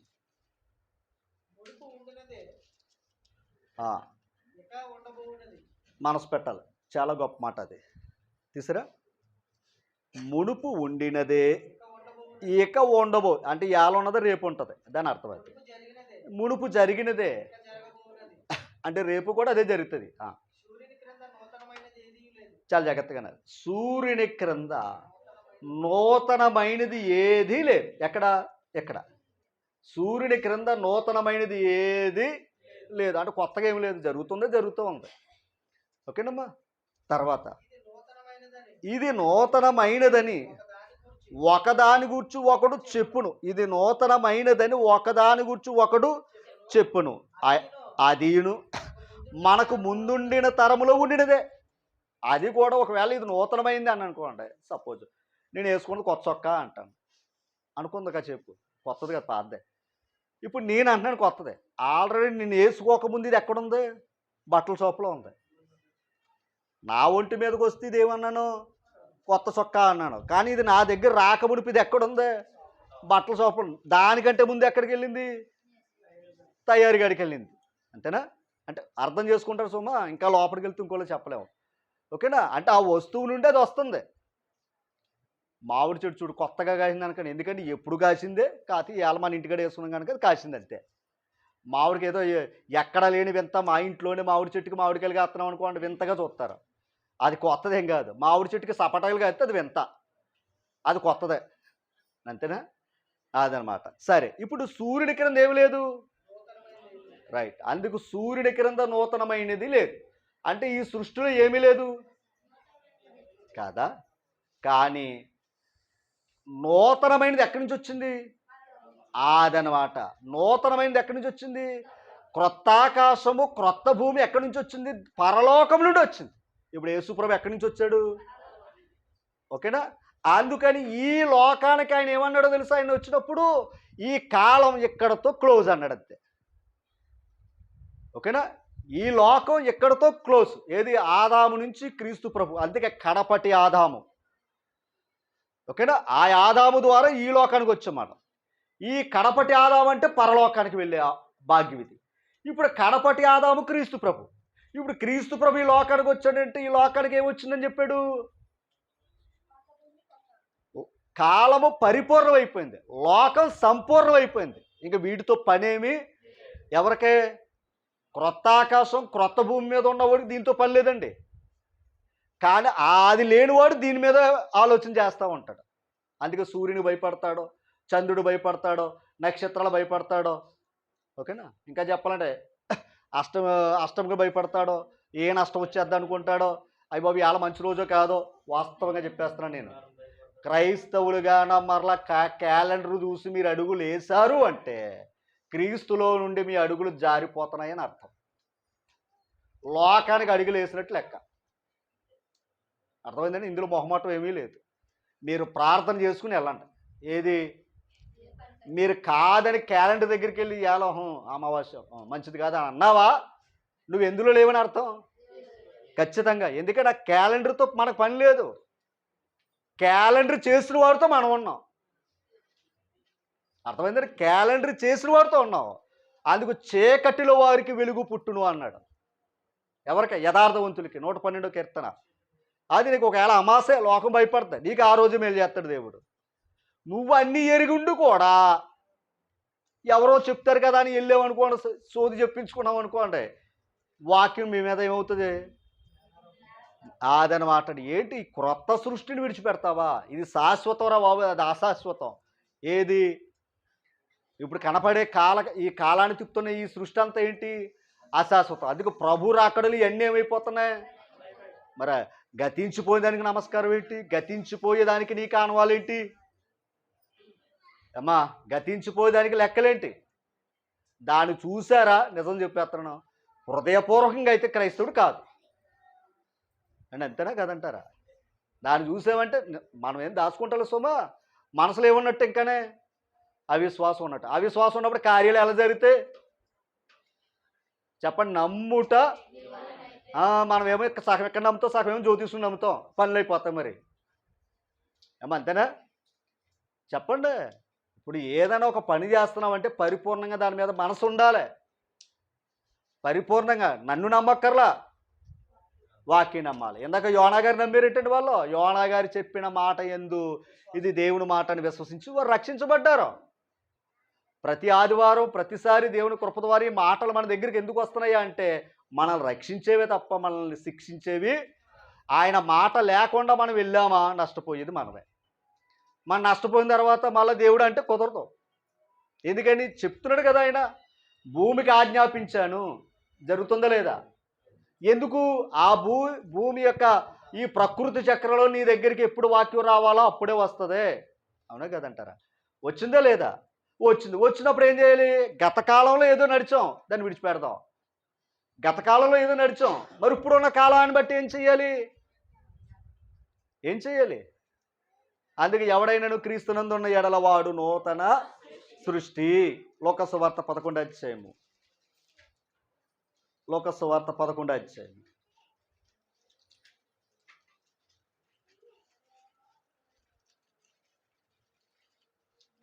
9వ అధ్యాయం 51 వచ్చింది. లోక సువార్త 9వ అధ్యాయం 51 వచ్చింది. అమ్మా, ఆయన అది యేసు ప్రభువు ఎక్కడికి వెళ్ళాలంటే ఇంకా గమనించాలి. అంటే ఆయన దినాలు ఏమవుతున్నాయి? పరిపూర్ణమగుచున్నప్పుడు అంటే ఆయన వచ్చిన పని ఏం చేసినట్టు అదనమాట. అగుచున్నప్పుడు పరమునకు చేర్చుకొనబడు దినములు పరిపూర్ణమగుచున్నప్పుడు ఆయన యెరూషలేమునకు వెళ్ళుటకు మనస్సును స్థిరపరచుకుని తనకంటే ముందుగా దూతలను పంపాడు. ఎందుకని యెరూషలేము వెళ్తే ఇంకేముంది? సిలువ మీద ప్రాణం పెట్టాలి. అంటే ఇప్పుడు ఆ సిలువ వేయించుకోవటం ఏంటో చెప్పండి. పరిపూర్ణం అంతేనా కదంటారా? దేవుడు లోకము పరిపూర్ణమైనప్పుడు దేవుడు ఏం చేశాడు? ఈ లోకానికి పంపాడో లేదా చెప్పాలమ్మా? పంపాడు. అంటే పరిపూర్ణమైనప్పుడు ఆయన వచ్చాడు. ఆయన ఏం చేశాడు? పరిపూర్ణం చేసి వెళ్ళాడు. ఇప్పుడు పరిపూర్ణతలోనే కదా మనం ఉన్నాం. దేవత్వం యొక్క సర్వ పరిపూర్ణత క్రీస్తునందు నివసించుతుంది, సంఘంలో ఉంది. ఇప్పుడు అంటే ఇప్పుడు మనం అందరం ఎవరో చెప్పండి, ఎవరిలో ఉన్నాం కనుక? అంటే ఇప్పుడు క్రీస్తునందు ఉన్నామంటే పాతవి గతించాయా ఉన్నట్ట కదా? ఇప్పుడు పాతవి గతించినప్పుడు క్రొత్తవైనప్పుడు క్రీస్తు ప్రభు ఏం చెప్పాడో చూడాలి. అంతే, క్రీస్తు ప్రభు ఏం చెప్పాడో అది చూడాలి. ఒక మాట, పేతురు పత్రిక త్వరగా. పేతురు రాసిన మొదటి పత్రిక 5వ వచనమమ్మా.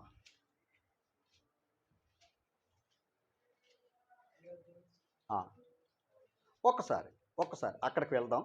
తిమోతి పత్రిక దగ్గర రండి, మళ్ళీ ఇక్కడికి వస్తాం. రాసుకోండి, అది రాసుకోండి, ఏం కొట్టెక్కర్లేదు. మళ్ళీ అక్కడికి వస్తాం.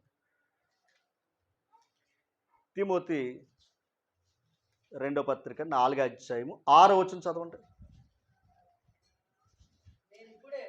ఎవరో పౌలు గారు తిమోతితో చెప్పుకున్నాడు, నేను ఇప్పుడే పానార్పణముగా పోయబడుచున్నాను, నేను వెడలిపోవు కాలము.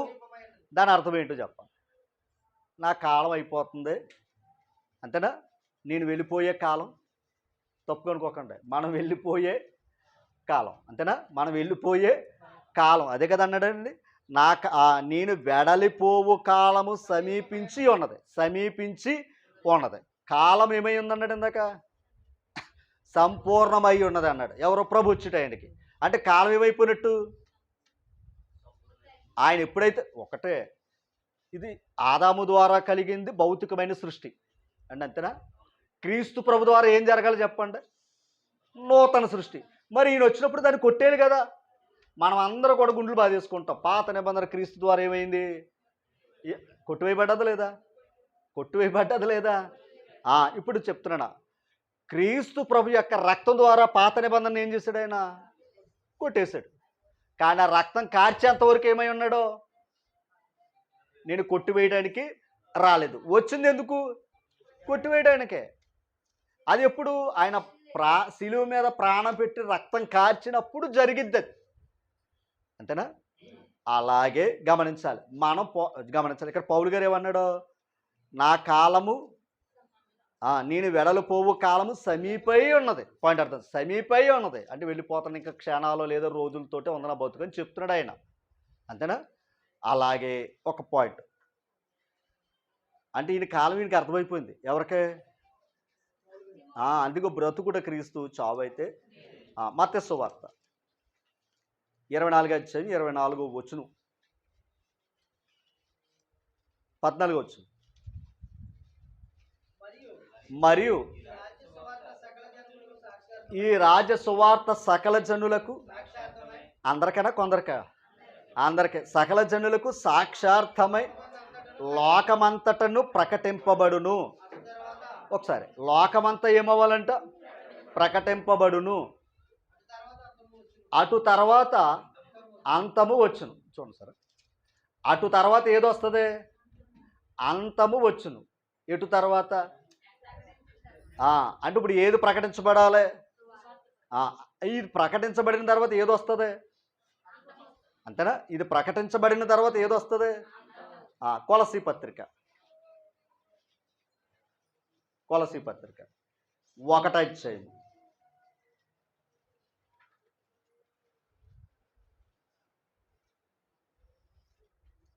23వ వచనం. పునాది మీద కట్టబడిన వారే స్థిరముగా ఉండి మీరు విన్నట్టు ఆకాశము క్రింద ఉన్న సమస్త సృష్టికి ప్రకటింపబడినట్టు ఈ మాట వినండి. ఇప్పుడు సువార్త ద్వారా మనం ఏమయ్యో చెప్పాలి, కట్టబడ్డాం అంతేనండి. ఆకాశము క్రింద ఉన్న సమస్త సృష్టికి ప్రకటింపబడినట్లు ప్రకటించబడ్డదా లేదా? ప్రకటించబడ్డది కనుక ఈరోజు మనం విన్నాం. ఓకేనా? ఇప్పుడు సృష్టిగాన ఆయన యొక్క ఆజ్ఞ నెరవేర్చలేదు అనుకోండి, మనం ఈరోజు సువార్త వినే అవకాశం లేదు. మీకు ఒక పాయింట్, అపోస్తులకి అప్పగించడే లేదా సువార్త? ఇప్పుడు ఆ సువార్త ఇక్కడికి వచ్చిందయ్యా అంటే అపోస్తులు పట్టుకుని వచ్చారా, కాలం పట్టుకుని వచ్చిందో చెప్పండి. అంతే, అపోస్తులు పట్టుకుని రాలా, కాలం పట్టుకుని వచ్చింది. కాలం ఏమైంది? కాలక్రమంలో సంఘంలో ఉన్నవారు పట్టుకుని వచ్చారు. ఇది అర్థమైంది మీకు ఏదన్నా? అంతే కదండి. సంఘంలో ఉన్నవారు ఏం చేశారు? ఇది పట్టుకుని వచ్చారు. ఇప్పుడు వారికి తెలిస్తే కదా ఇది మన దగ్గరికి వచ్చింది, మనకు తెలిస్తే కదా మరో చోటకి వెళ్ళేది. అంతేనా? కనుక ఈ కాలక్రమంలో వారు ఉండటం ఇంకొక మాట. మనం కానీ ముందున్నాం అనుకోండి, ఇది ఒక 50 సంవత్సరాలు ముందున్నాం అనుకోండి, దీని విలువ మనకు తేలుతాం. తల్లి, ఒక 50 సంవత్సరాలు ముందు ఉన్నాం అనుకుందాం, ఏది ఇక్కడ ఉన్న యవనస్తులు మరలా అనుకోకండి, పెద్దవారు ఉన్నారనుకోండి, దీని విలువ మనకే తేలదు. అప్పుడు పరిస్థితి ఏంటి? మనం పూర్వం ఎక్కడ ఉన్నామో అదే భక్తులు చెయ్యాలి. కానీ దేవుని కృప వల్ల మనకి ఏమైంది? ఇది ఎందుకో తెలుసా? ఎవరో రక్షించబడాలో, ఎవరికి వాక్యం వెళ్ళాలో దేవుని యొక్క ప్రణాళికలు జరుగుతూనే ఉంటుంది. ఓకేనా? దేవుని కృపేటయా అది ఒక్కొక్క మాట చెప్పాలి, అది ప్రకటింపబడినట్టు మనం అంగీకరించామనుకోండి రక్షణ భాగ్యం. బహుశా ఇశ్రాయేలు వారు కూడా దూరం చేసుకున్నారు. ఇశ్రాయేలు వారు కూడా ఏం చేసుకున్నారు? దూరం చేసుకున్నారు. అలాగే మన పితరులు కూడా ఏం చేసుకున్నారు? ఎందుకని లోకంలో ఉన్నదాన్ని నమ్మారు. ఇందాక చెప్పుకున్నాం చూసారా, దేనికి? సృష్టికి మొక్కడమే నమ్మారు తప్ప సృష్టికర్తన. కానీ మనం ఏం చేసాం? సృష్టికర్త దగ్గరికి వచ్చాం. ఓకేనా? ఇంకా చెప్పాలంటే నూతన సృష్టి దగ్గరికి వచ్చాం. మనం వచ్చాము లేదంటారా? వచ్చాం కనుక ఈ భాగ్యం మనం సంపాదించుకునే ధన్యతను దేవుడు అనుగ్రహించాడు. ఇప్పుడు ఇందాక మీరు చదివారు కదా పేతురు రాసిన పత్రిక 1వ అధ్యాయం 5వ వచనం. 1వ అధ్యాయం 1 పేతురు 1వ అధ్యాయం 5వ వచనం చదవండి. కడవరి కాలమందు బయలుపరచబడుటకు సిద్ధముగా ఉన్న రక్షణ. ఒకసారి ఇప్పుడు రక్షణ పొందాం కదా మనం, అది ఆల్రెడీ కనపడ్డదా మనకి? చెప్పాలి. ఇప్పుడు బాప్తిస్మం పొందో కనపడ్డదా మనకి రక్షణ? నీళ్ళలోకి వెళ్ళి వచ్చాం తప్ప రక్షణ ఏం మనకు కనపడతలేదు. అది ఎప్పుడు బయలుపరచబడుతుంది? కడవరి కాలంలో, అనగా ప్రభు రాకడలో అప్పుడు కనబడుతుంది. ఏది? మనం పొందుకున్న రక్షణ ఏంటో అప్పుడు కనబడుతుంది. అప్పుడు వరకు ఎలాగుంది? అక్కడ స్నానం చేసినట్టు ఇక్కడ స్నానం చేసాం, కాకపోతే అక్కడ అలా వారు వెళ్ళారు, ఇలా మనం వచ్చాం, అంతేనా? కానీ ఈ రక్షణ ఇప్పుడు కనబడుతుంది కడవరి కాలంలో, ఇది బయలుపరచబడుతుందట. అవునా? తర్వాత మాట, విశ్వాసము ద్వారా దేవుని శక్తి చేత దేవుని శక్తి చేత కాపాడబడు మీ కొరకు ఆ స్వాస్థ్యం ఇప్పుడు ఎక్కడుంది? ఇప్పుడు గమనించాలి, రక్షణ ఎక్కడుందో చెప్పాలి. పరలోకంలో ఉంది. పరలోకంలో ఎవరున్నారు? రైట్. ఇప్పుడు యేసు ప్రభు వచ్చిన తర్వాత, మనం వెళ్ళిన తర్వాత రక్షణ ఏంటో కనబడుతుంది, అంతేనా? ఇప్పుడు యేసు ప్రభు ఈ లోకానికి వచ్చి ఏం చెప్పాడు?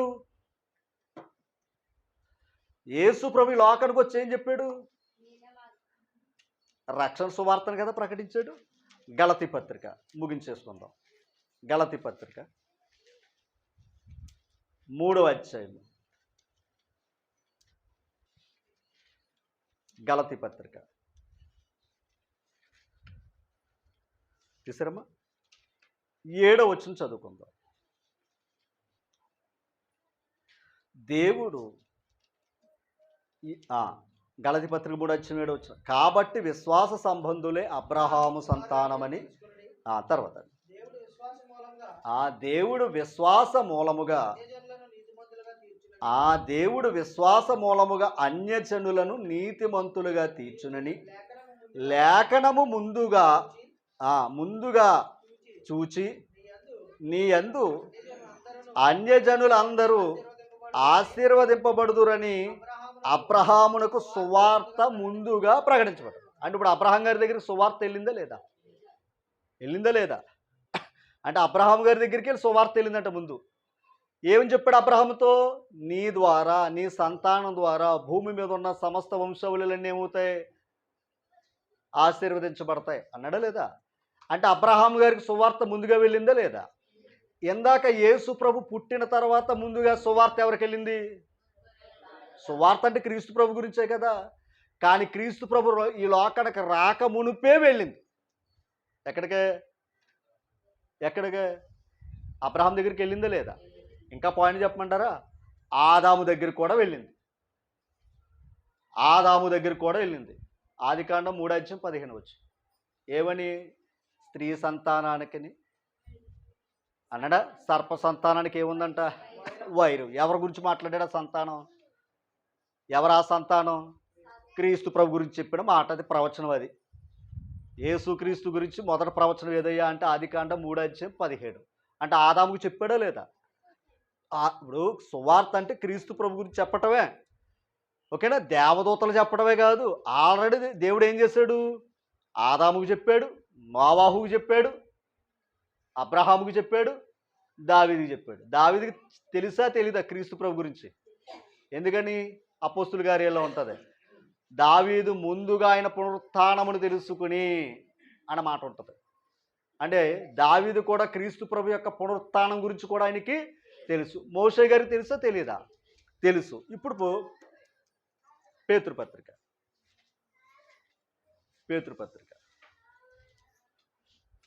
1:10 మీకు కలుగు ఆ కృపను గూర్చి ప్రవచించిన ప్రవక్తలు ఈ రక్షణ గూర్చి పరిశీలించుచు తమ యందున్న క్రీస్తు ఆత్మ క్రీస్తు విషయమైన శ్రమలను గూర్చి వాటి తర్వాత కలగబోవు మహిమను గూర్చి ముందుగా సాక్ష్యం ఇచ్చినప్పుడు, వాళ్ళ ముందు నుంచి ఏం చేసుకుంటూ వచ్చారు చెప్పాలి? సాక్ష్యం ఇచ్చుకుంటూ వచ్చారు.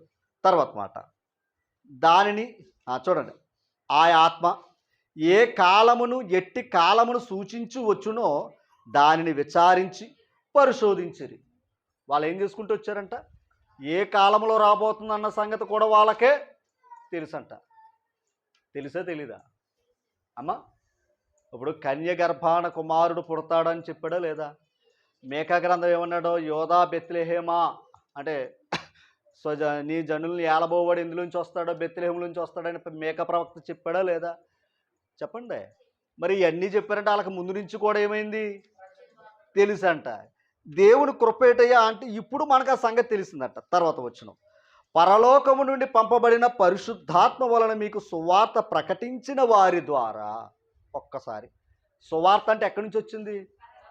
ఈ లోకం నుంచి వచ్చింది కాదు అది అమ్మా. సువార్త అనగా పరలోకపు పిలుపు, పరిశుద్ధమైన పిలుపు, పరిశుద్ధాత్ముని పిలుపు, అంతేనా? తర్వాత చూడండి, మీకు ఇప్పుడు తెలియబడిన ఈ సంగతుల విషయమే తమ కొరకు కాదు కానీ మీ కొరకే తాము పరిచర్య చేసిన సంగతి వారికి బయలుపోయి. ఎంతకు విచిత్రమైన, ముందున్న ప్రవక్తలందరూ ఎవరి కోసం పరిచర్య చేశారు? మన కోసం, సంఘం కోసం వాళ్ళు పరిచర్య చేశారట. ఓకేనా? అక్కడ చెప్పింది ఇప్పుడు క్రీస్తు ప్రభు గురించే కదా వాళ్ళు ప్రకటించి క్రీస్తు ప్రభు కోసమే త్యాగాలు చేశారు లేదా? మోసే క్రీస్తు విషయమైన నింద కొరకు ఏం చేశాడు? రాజ్యాన్ని విడిచిపెట్టాడు, ధనాన్ని విడిచిపెట్టాడు, అన్ని విడిచిపెట్టాడు లేదా? ఎవరి విషయంలో? క్రీస్తు కొరకు. ఇప్పుడు క్రీస్తు సంఘంలో ఉండి మనం చేయటం కాదు, క్రీస్తు సంఘం రాకముడిపై వారు పరిచర్య చేశారట. ఇప్పుడు ఈ పరిచర్య ఇంకెంత చేసుకోవాలో మీరు అర్థం చేసుకోవాలి. ఓకేనా? ఈ పరిచర్యలు లేని వారు ఎవరో తెలుసా? తర్వాత మాట చదవండి. దేవదూతలు. అది ఏది? ఈ పరిచర్య కోసం దేవదూతలు చూస్తున్నారు. ఎందుకో తెలుసా? దేవదూతలు చెయ్యలేని పరిచర్య క్రీస్తు సంఘములో మనం చేసే పరిచర్య. ఓకేనా? క్రీస్తుకు పరిచర్య చేశారు వాళ్ళు. ఎవరో? దేవదూతలు. పాయింట్ అర్థం చేసుకోవాలి. కానీ క్రీస్తులో పరిచర్య చేసే భాగ్యం వాళ్ళకి లేదు. ఎవరికే? ఎవరికొంది? మనకొంది. ఓ మాట, క్రీస్తులో పరిచర్య ఏంటి? సువార్త ప్రకటించటమే. ఓకేనా? క్రీస్తులో పరిచర్య ఏది? సువార్త ప్రకటించటమే. మరి ముందు ప్రకటించారు కదా దేవదూత అంటే, కేవలం క్రీస్తు రక్తం కార్చక మునుపు ఆ పరిచర్య. అవునా కదంటారా? క్రీస్తు రక్తం కార్చిన తర్వాత దేవదూతలకు ఇవ్వలేదు. ఎవరికి అప్పగించాడు? అపోస్తులుగా అప్పగించాడు. అపోస్తులు ఏమన్నాడు? సర్వలోకానికి వెళ్ళి సర్వ సృష్టికి సువార్త అది ప్రకటించాడు. కనుక కాలక్రమంలో ఇవన్నీ కూడా మనకి ఏం చేస్తున్నాయి? ఆ సువార్త ద్వారా మనం రక్షణ పొందాం. ఆ సువార్త ద్వారా క్రీస్తు సంఘంలోనికి సభ్యులుగా చేర్చబడ్డాం. ఓకేనా? కనుక ప్రజలందరికీ కలగబోవు సువార్త మానమా కాదా? రైట్. అలాగే ఒకటే మనకే శుభ వర్తమానం అయితే, సంతోష వర్తమానం అయితే, మరి సువార్తను ఏం చేయాలి? ప్రకటిస్తే వాళ్ళకి సంతోషం. ఆ ప్రకటన ద్వారా ఒక ఆత్మ రక్షించబడ్డదనుకో, పరలోకంలో దూతలు కూడా సంతోషం. ఆ సంతోషాన్ని ఇవ్వాలి తప్ప మనం, ఓకేనా, వాక్యానికి ఆటంకపరుచుకుని పరిచర్యకి ఆటంకపరుచుకున్నాం అనుకోండి, దేవునికి బాధ, కోపం. అవునంటారు కదంటారా? కనుక పరిచర్యకి మనం ఎల్లప్పుడూ సహకారులుగా ఉండాలి. ఓకేనా? మరి కాలము సమయంలో ఆయన చేతుల్లో ఉన్నాయి. ఆయన ఆజ్ఞాపించాడు భూమికి, కాలక్రమం జరుగుతుంది. ఇంకా అద్భుతం ఏంటయ్యా అంటే, సృష్టి ఎదురు చూస్తుందంట. రోమపత్రులకు వెళితే సృష్టి ఎదురు చూస్తుందంట. ఎవరి కొరకు? దేవుని కుమారుల ప్రత్యక్షత కొరకు. ఏం చేస్తుంది? ఎందుకని? నేను కాదు, నేను కొంతకాలం ఉండే భాగ్యం ఈ సృష్టిలో. కానీ దేవుని కుమారులు ఎవరి సృష్టి? దేవునితో ఉండే భాగ్యం, పరలోకంలో ఉండే భాగ్యం అని అది ప్రసవేదనకు బాధపడిన, ఓకేనా, అది దాస్యములో ఉన్న రోమపత్రిక 8వ అధ్యాయంలో ఉంటుంది అన్నమాట. ఓకేనా? ఒకసారి చదవండి పోండి. రోమపత్రిక 8వ అధ్యాయం తీసారా? రోమపత్రిక 8వ అధ్యాయం త్వరగా 8వ అధ్యాయం 18వ వచనం. మన ఎడల ప్రత్యక్షము కాబోవు మహిమ ఎదుట, ఒకసారి, మన ఎడల ప్రత్యక్షము కాబోవు మహిమ. ఏదా మహిమ? పరలోకం, రక్షణ. ఇంకో మాట, సృష్టికి రక్షణ ఉందా? సృష్టికి రక్షణ ఉందా? లేదు. రక్షణ ఉంటే నాశనం అయ్యే అవకాశం వాటికి ఉండవు. ఓకేనా? తర్వాత, ఎప్పటి కాలపు శ్రమలు ఎన్న తగినవి కావని ఎంచుచున్నాము. తర్వాత, దేవుని కుమారుల ప్రత్యక్షత కొరకు సృష్టి మిగులు ఆశతో తేరు చుచ్చుచూ కనిపెట్టుచుంది. దాని అర్థం ఏంటంటే తెలుసా? ఈ దేవుని కుమారుల యొక్క ప్రత్యక్షత అంటే వీళ్ళకి రక్షణ పొందింది అనుకోండి, సృష్టి పని తాను పని ఏమైపోయినట్టు? ముగించేసినట్టు లెక్క. తన పని ఏం చేసినట్టు? అది ముగించేసినట్టే. అంటే దేవుడు చెప్పింది ఏమైనట్టు? ఆ సృష్టి, ఆ నూతన సృష్టి వచ్చేంత వరకు ఈ సృష్టి పని. ఆవిడ పాతదేమైపోవాలి, గతించిపోదు. యేసుప్రభు శరీరంతో వచ్చాడు, శరీరాన్ని విడిచిపెట్టాడు, అక్కడితో అయిపోయింది. ఇప్పుడు ఎలా ఉన్నాడు ఆయన? మహిమ. ఆ మహిమలోకి వెళ్ళిపోతున్నాం మనం, కానీ సృష్టి వెళ్దాం. కానీ ఇంకా అద్భుతం ఏంటో తెలుసా? ఇంకా లోపలికి వెళితే ఆ సృష్టిలోంచి చేయబడ్డాం మనం. అందుకనేది ఆనందం అంట. నా బిడ్డ, ఎంత ఆనందం నాకు! ఎందుకు ఆనందం? నా శరీరంలోంచి వచ్చింది. ఇప్పుడు సృష్టికి ఎందుకు ఆనందమో తెలుసా? నా మట్టిలోంచి తీసాడు వీళ్ళని. వీళ్ళందరూ ఎందులోకి వెళ్తున్నారు? కేవలం నేను కొంతకాలం వారికి దేహాన్ని ఇచ్చాను, వాళ్ళకి కావలసిన ఆహారాన్ని ఇచ్చాను, వారికి కావలసిన వసతులు ఇచ్చాను, వీళ్ళ బ్రతకడానికి కావలసినవన్నీ కూడా నేను ఇవ్వటానికి దేవుడు నాకు ఈ గొప్ప పరిచర్య అప్పగించడానికి సృష్టి ఎదురు చూస్తుందంట. ఓకేనా? తర్వాత మాట ముగించేసుకోండి. యాలయనగా సృష్టి నాశనమునకు లోనైనను దాస్యము నుండి విడిపింపబడి దేవుని పిల్లలు పొందబోవు మహిమ గల స్వాతంత్రము పొందుదునను నిరీక్షణ కలిగదే స్వేచ్ఛముగా కాక దాని లోపరిచినది వాని మూలముగా వ్యర్థపరచబడిను.